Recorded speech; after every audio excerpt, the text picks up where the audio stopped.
I think we'll get going now, Mars. So if you want to kick us off, and we'll go ahead. Okay, thanks, Phil. Well, I suppose for you guys, I should say good afternoon, ladies and gentlemen. And thank you for joining this LinkedIn Live session on advanced admissions fraud and how to combat it.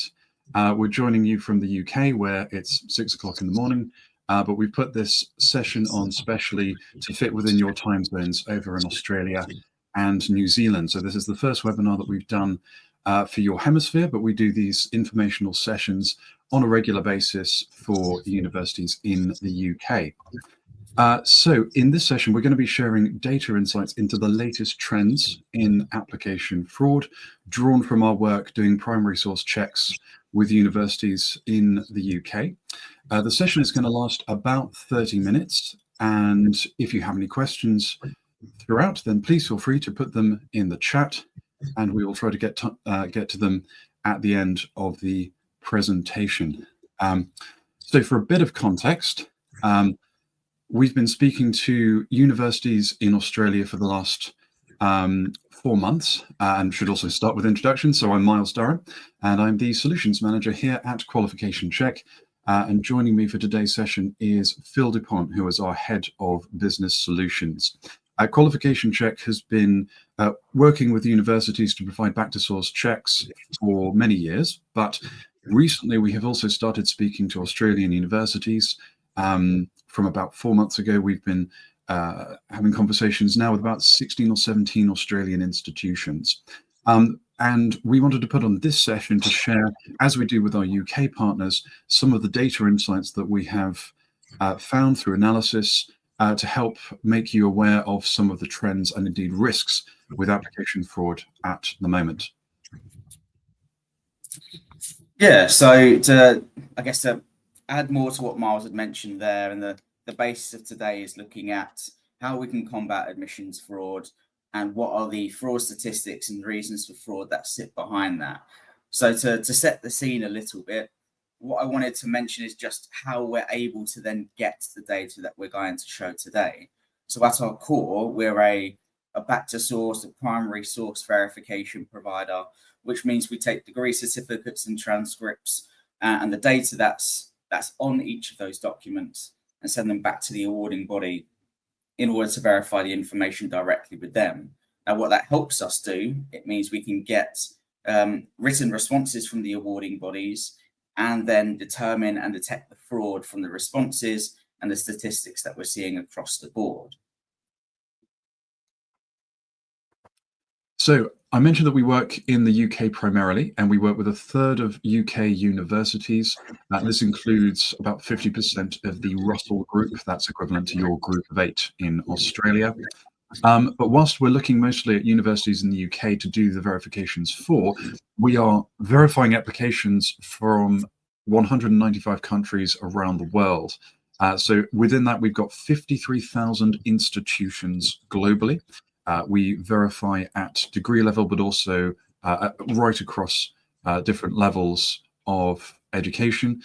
So just to give you an idea of the scope of the data and the trends that we're drawing, because of course, many of the international markets, if not all of the international markets used by universities in the UK, are also there are also markets that you yourselves use in Australia and New Zealand.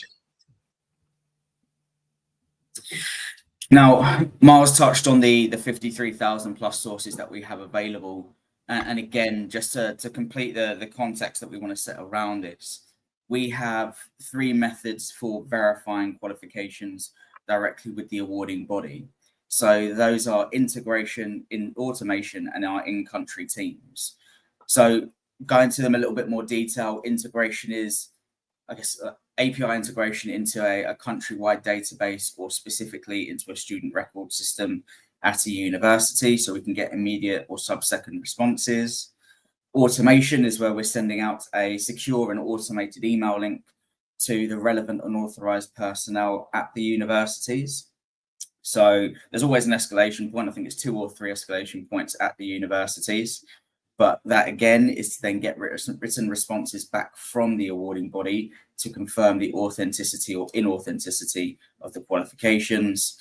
And then beneath that, the third option is our in-country team. So we have team members based in India, others in Abuja in Nigeria as well, and other local language specialists that help us with emails, phone calls, official letters or demand drafts, physical visits if necessary as well, whatever is required in order to obtain the verification response, but always maintaining that we need written confirmation of each, so we have an auditable trail of everything that we are doing. And then that supports what sits behind that, which is our quality assurance team, to help ensure that we are getting 100% accuracy on the results that we receive back from the primary source, to then help build out these fraudulent statistics that we are seeing, or these fraud statistics that we are seeing across all of the countries where we do verifications. Now, I mentioned that we work with a third of UK universities. Here are some of the universities for whom we perform back to source checks. So this includes universities such as Imperial College London, King's College London, University College London, the universities of Liverpool, Manchester, Newcastle University, the University of Glasgow. So we've got a lot of the Russell Group universities in there, but equally we have many other institutions. It's a real cross-section of the UK higher education space. So again, this is where we're drawing the data that we're going to be sharing with you today, and this is where we're finding the trends. So if you think about the international markets these universities recruit from, there is a lot of crossover with the markets that we've been finding out that you recruit from over in Australia and New Zealand. So a good place to start is to think about why it's so important that this is based on primary source checks as opposed to other kinds of verifications. So a quick question: can you spot out of these three certificates which one is the fake? Now, it is, of course, a trick question. They're all fakes. These are all fraudulent documents that we have picked up. But I put this here because it highlights the challenge that admissions teams face. Because, of course, once upon a time, a degree certificate was something you would hold in your hand, and you would feel it was on a high quality piece of paper or card. It would possibly be embossed, or it would have a wax seal. It might have gold leaf writing and a wet signature from the Vice Chancellor and the academic registrar, something that would be very difficult to fake. And so it worked as a certificate of authenticity. The challenge that admissions teams have these days is often they only have a digital copy of these images, of these documents. And basically, when you have Photoshop, that's not as reliable as it used to be at all. I mean, I did a degree in graphic design, and so I know my way around Photoshop, but you don't need to be trained in order to, falsify a graduation date or a degree or a result. And it does, when we're talking to universities in the UK, it often feels like they've been given this impossible task of trying to identify, just looking at documents, which one is fake and which one is genuine. Again, that's why it's so important to actually verify this with the primary source. So in terms of the reliability of the data that we're looking at, this is where, we're finding these trends in terms of approaches that fraudsters are using to try to get into universities. So we're going to start by having a look at fraud data from 2024, and then we're going to look at the trends and how this has progressed in 2025. Yeah, thanks, Miles. And that is a good place to start on as we dive into the data, is looking at it high level. So as Miles touched on, we want to look at 2024, what we uncovered across the 12 months there, and then going into 2025 and what we've seen from January up until the end of August, so a full month's worth of data. So what we want to be able to take you through is what's interesting across the data in 2024 first. So the best way to, describe the data that you've got in front of you in terms of the percentage of total fraud is to view it as and let's take Nigeria, for instance, as the one that sticks out quite prominently there as the largest percentage of fraud. But 12 or almost 13, or 12 or almost 13 of every 100 applicants that go through the verification tool are coming back as fraudulent. That's the best way of looking at the data here in front of you. So it does tell you some interesting things across various different markets that we've selected to show you today. Now, Nigeria, as I mentioned, extremely interesting, but probably not surprising because it has been listed traditionally as a high risk market, and that's where it does stand out, even the data that we have at 12 or almost 13%. But what I want to look at specifically is India as a market, because I find that very interesting. Now, the context that needs to be added around India is also important before we look at the data itself. India across most English speaking markets, so let's say the UK, Australia, New Zealand, US, Canada, India and China tend to be the top two sending countries for applicants, for students to go to those countries and continue their studies. So that is really important to note when we're looking at both India and China. Now, understanding that the 7.27% is quite high for India too in 2024. Now, it's not as high as Nigeria, but what we do know is that whilst there are still thousands of students from Nigeria that are traveling overseas to go and study, there are thousands and thousands more Indian applicants that are coming through and applying across a range of different markets and a range of different countries. So the actual number that sits behind the 7.27% is going to be significantly high and will actually be probably the highest of the list of countries here that we're seeing. So it's worth noting that 7.27% is interesting, whilst it's not the largest, but it doesn't show necessarily the number of applicants that are sitting behind it, which paints a slightly different picture. Markets like China are also interesting when Mars will touch on it in 2025. There is a lower percentage of fraud that we've seen there, whilst it is still one of the, I think it's first or second top sending country around the globe as well. But there'll be some interesting stats when you look at 2025 too. But I'm specifically mentioning China because of other countries like the UK, and I appreciate the US and Canada aren't listed on here either, but they're interesting when using them anecdotally. What we're seeing is a low in 2024 specifically, a lower amount of fraud in China by domestic students. But what we have seen specifically in the US and Canada is a high number of specifically Chinese nationals that are coming through and claiming to have studied in the US and Canada. We'd seen a lot in Ontario as well, specifically in Canada. That also did correlate to a high number of Chinese nationals that were claimed to have studied in that specific state. The UK as well shows a really similar trend, which is why the fraud rate is quite high at 5%. We're seeing also international students, such as Chinese students, claiming to have studied in the UK, but it extends beyond that as well when we look at the individual cases. We're seeing a number come from Western Africa, and then also a few more come from APAC as well that have claimed to have studied in the UK, but have fraudulent qualifications. So there is a correlation between nationality and where the qualification is obtained. So again, it's something to look out for. Now, this is one of the reasons that we really wanted to put on a webinar for you in Australia and New Zealand, because as you'll see here, the overwhelming trend, unfortunately, that we've seen in 2025 is that with only a couple of exceptions, in most cases, rates of fraud have gone up. And in some cases, they have gone up quite significantly. So this is as much a warning as anything else to let you know what we've seen and what we've been talking to our university partners about in the UK. And equally, if you've been seeing an increase of fraud, rates of fraud at your institution, this might give you some reassurance that it's not just you. This is happening more broadly across the sector. A really significant one to point out here is China. Now, of course, Phil mentioned that this is usually a very high volume market. China's traditionally not been considered such a high risk country, but we've seen it increase 5 or 6 times in 2025.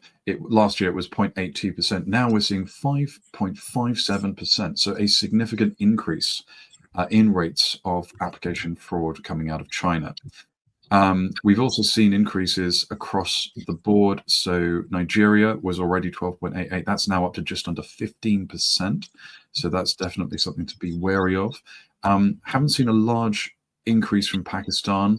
That's gone up a little bit, but Bangladesh has actually gone up. It's nearly doubled. So that's quite a significant increase there. Now for the UK, we don't. So the Philippines and Vietnam are probably more significant for Australia and New Zealand universities than for the UK. That's why we've added them to this presentation. And so what we've noticed, we do still have enough students coming to have a decent data set for this. And what we've noticed is that the Philippines, there's been an increase from 4.05 to 5.68%. However, the bigger increase has been with Vietnam, which has gone from 3.73 to 6.1%. Now, there are a couple of outliers here that are bucking this trend. India has actually gone down, and quite significantly. It's more than halved since last year, from 7.27. It's now down to just over 3%. So that is some good news. We are going to actually drill down into India at a state level to give you a slightly bigger picture. But it's a good thing to note that actually in that case, that's gone down. Now, we've seen this correlate with in the UK with a decrease in visa refusals. So it looks like there are simply more genuine applicants coming through from India. Whereas with China, it looks like it's the other way. And we can talk about the different kinds of fraud that we're seeing coming out of China a little bit later on in the presentation. I mean, in many cases, it seems that genuine applicants are taking the index numbers from genuine students, and then they are basically doing identity fraud and presenting themselves as this student. That's quite common. And then another very common one is grade embellishment, as we will see. So they'll have completed a degree, everything checks out except the grade is not what they actually were awarded from the university. Yeah, that takes us quite nicely onto the common types of fraud. So as Miles touched on, we want to go into each of the countries that were on the previous slide and show you what the common types of fraud are that come up. So two things I wanted to mention before we get onto it is everything that we've seen so far, everything that we will go on to show as well, is based off the terminology used by the primary source. And I can see a question that's just come in around the sample size of the percentages based on. So each of the countries has a minimum of 500 cases that we've seen come through over a 12-month period. Even in up to August as well, we've had to still use that 500 base minimum in order to give us a significant sample size to then draw the data from on that side. All of the terminology that you see on here is related to all of the terminology is used by the primary source here. So that's us trying to put it together based on what each country and territory may use to then determine what is fraud. But what we can see, the two key ones are forged documents and no student records. The difference, just to highlight now, is a forged document as related to by the university is, let's say, changes in borders and shading, changes in the document view itself of either the degree or the transcript, and anything in between that as well may be determined as fraudulent by the university. And then no student records, as I mentioned in the beginning, we do verifications through countrywide databases or student record systems directly. Some of those databases will come back and hit with no student records that we're seeing. And it could be a number of things that fit within that as well. So it's interesting to then understand the terminology that universities use.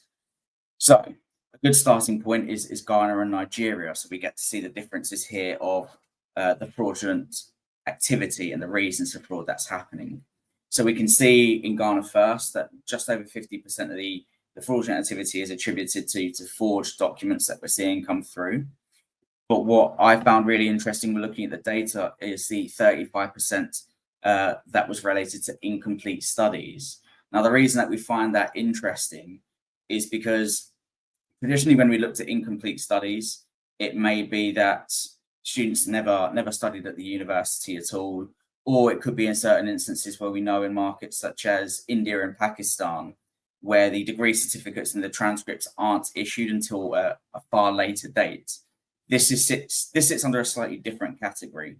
In Ghana, and looking at some of the examples of the responses we've received, and I'll show you that later, we've seen that Ghanaian applicants in particular are starting their courses, maybe completing the first 2 or 3 years, but not the final 3rd or 4th year before then applying for postgraduate studies or further studies.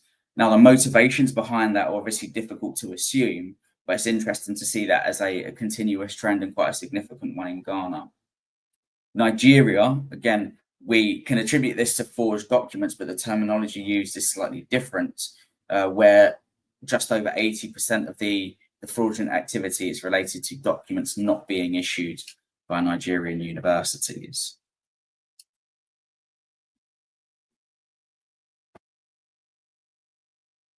You're muted, Miles. Sorry.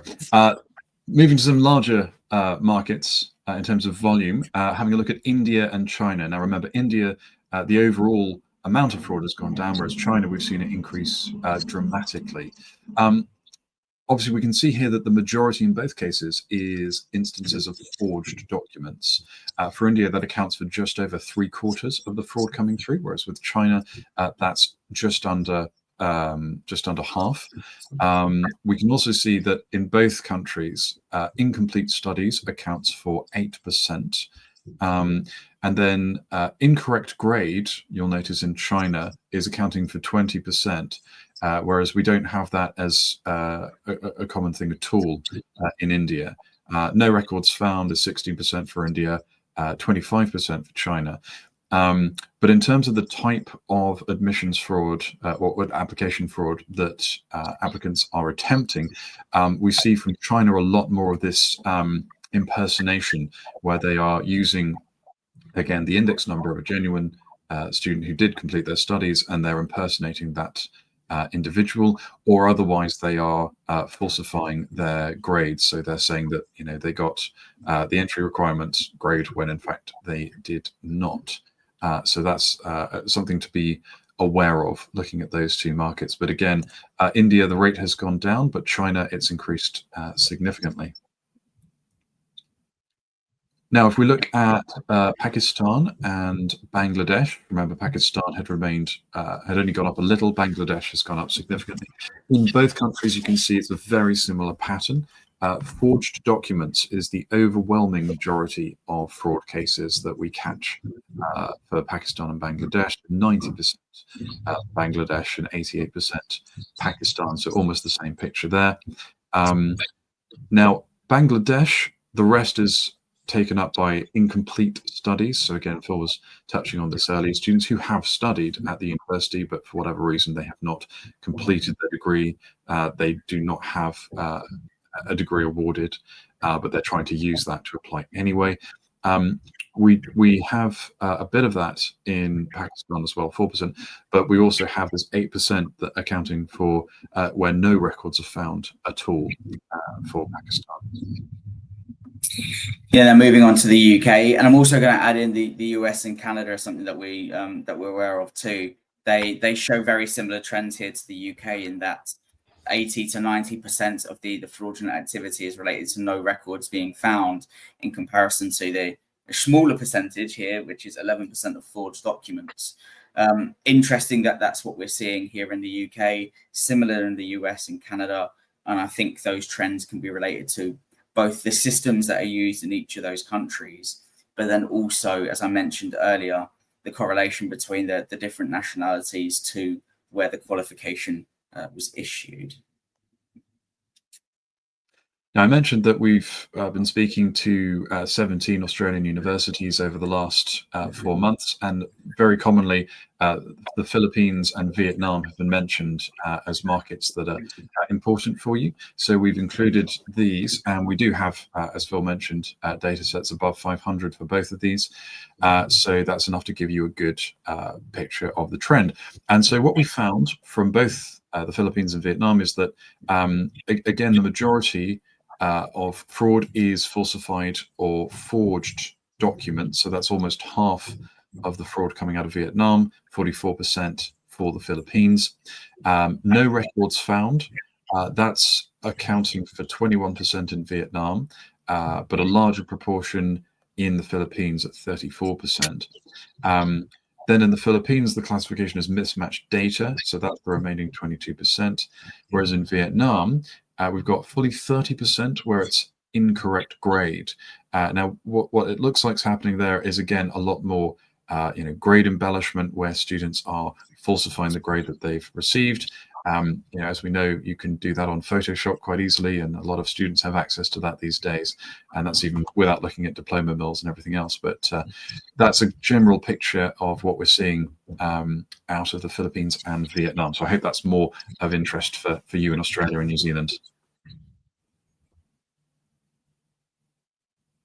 Now, Nepal is also worth looking at. Quite a few of you have mentioned this as a market as well. Again, slightly different classification. Falsified or forged documents accounts for fully 83%. So again, that's the majority of what we're seeing from Nepal. But 17% are where no records have been found at all.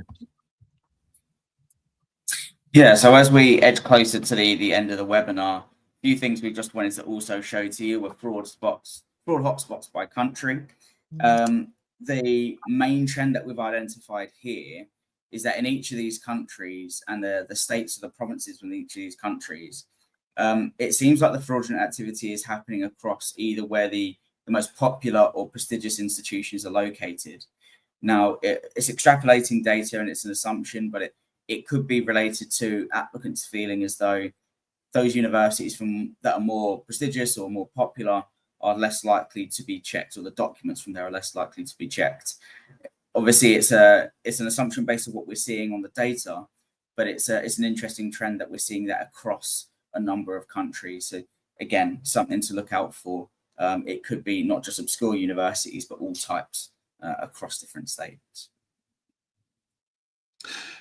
Now, we wanted to break India down into different states because this is quite a significant market for most universities, and there isn't, whilst we've seen an overall decrease, there are some regions that you still want to be particularly cautious when reviewing applications from. Now, historically, this has been the northern regions, and we're still seeing that regions such as Punjab, Haryana, Uttar Pradesh, this is where we're seeing a significantly higher rate of fraud.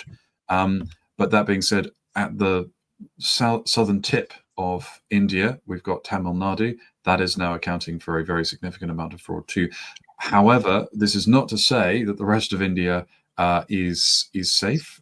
We still get a lot of fraud across all of these states in India. It's just to say that these ones in particular, we would recommend more caution. If you're not checking back to source, probably is worth doing so, at least worth being particularly cautious with these regions. And then finally, what we want to highlight are some of the actual responses that we've seen back from the primary source, just to put into context some of the things we've touched on today. So you can see along the top, some of these responses are to do with weighted averages or weighted average scores, or just the scores not matching what's on the transcripts or what's in the record system at the universities. So the grade embellishment that Miles mentioned before.